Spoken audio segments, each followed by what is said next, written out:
Kita itu imam-imam gitu. Kemudian selanjutnya, yang pertama sebagai pondasi, yang kedua masih sebagai pondasi. Saya kutip pendapatnya Banner. Banner ini seorang dokter antropolog ya. Jadi dia meneliti tentang Israel kuno. Dia yang menulis tentang huruf Ibrani kuno. Jadi dia berkata Kohenim itu saya pernah ngomong ya, kalau kata Ibrani belakangnya itu akhiran im, berarti jamak.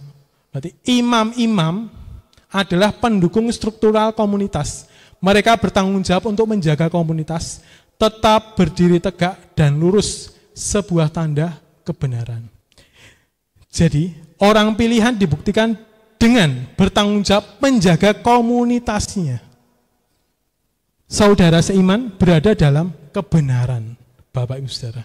Jadi Bapak Ibu Saudara bertanggung jawab atas kanan, kiri, depan, belakang Bapak Ibu Saudara untuk menjaga kebenaran. Kalau ada yang menyimpang, Bapak Ibu Saudara tidak boleh tinggal diam. Itu tugas Kohen.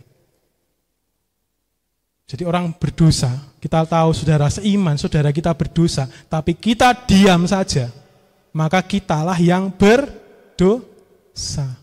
Kita membiarkan dia nyemplung ke dalam jurang maut, Bapak Ibu Saudara. Kita harus belajar gitu. Kalau salah ditegur gitu. Orang itu marah ya enggak masalah.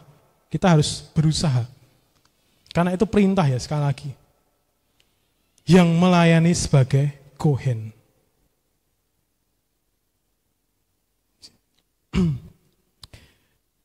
Nah, berada di dalam kebenaran. Amanat agung dimulai dari apa? Dimulai dari diri sendiri. Caranya bagaimana? Itulah amanat agung bilang kan, jadikanlah semua bangsa muridku, baptislah mereka dalam nama Bapa, Putra dan Roh Kudus. Dan ajarlah apa? Mereka melakukan segala sesuatu seperti yang telah kuajarkan kepadamu. Jadi masing-masing dari kita, Bapak Ibu Saudara, bertanggung jawab sebagai Kohen untuk belajar firman. Supaya apa? Tahu kebenaran. Kalau tahu kebenaran, kita bisa meluruskan orang, Bapak Ibu Saudara. Kalau tidak, ya bagaimana? Orang buta menuntun orang buta ya. Nggak bisa gitu. Kita harus menjadi orang yang celik matanya. Kalau ada saudara seiman yang salah, hidup di luar firman, tegur. Tidak apa-apa. Tolong dia, save him. Selamatkan dia. Kita semua itu Mesias-Mesiasnya dunia saat ini. Kita berperan sebagai Mesias. Tuhan sudah selamatkan kita, bagian kita menyelamatkan orang lain. Itu perintah, Bapak Ibu Saudara. Jadi tidak boleh diabaikan. Kita buka Yehezkiel 36. Yehezkiel 36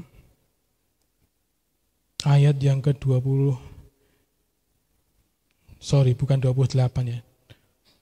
27. Rohku akan kuberikan diam di dalam batinmu, dan aku akan membuat kamu hidup menurut segala ketetapanku, dan tetap berpegang pada peraturan-peraturanku dan melakukannya. Nah, tadi saya sudah sedikit bahas ya. Kepenuhan Roh Kudus itu hidup di dalam firman. Dituntun oleh Roh Kudus kepada firman. Jadi sebenarnya sesuai dengan Yeremia 31 ayat 34 ya. Setiap kita itu sebenarnya tidak perlu guru lagi.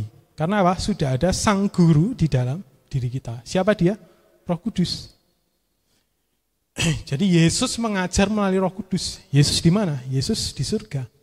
Saksi di bumi saat ini Roh Kudus gitu. Jadi yang mengajar kita adalah Roh Kudus.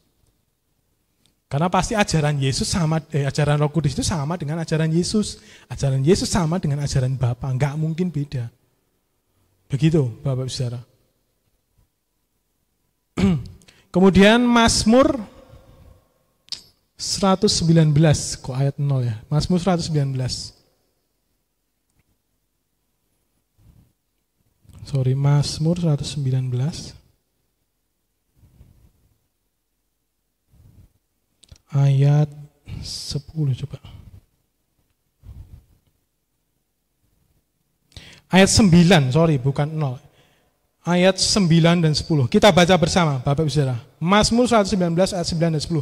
3, 2, 1. Dengan apakah seorang muda mempertahankan kelakuannya yang bersih? Dengan menjaganya sesuai dengan firman-Mu. Dengan segenap hatiku aku mencari Engkau. Janganlah biarkan aku menyimpang dari perintah-perintah-Mu. Dengan apa? Seseorang. Nah, ini orang muda, ini kan orang yang paling rentan ya. Tuhan bilang dengan firman. Itu maksud Tuhan, kenalah firman itu sejak muda.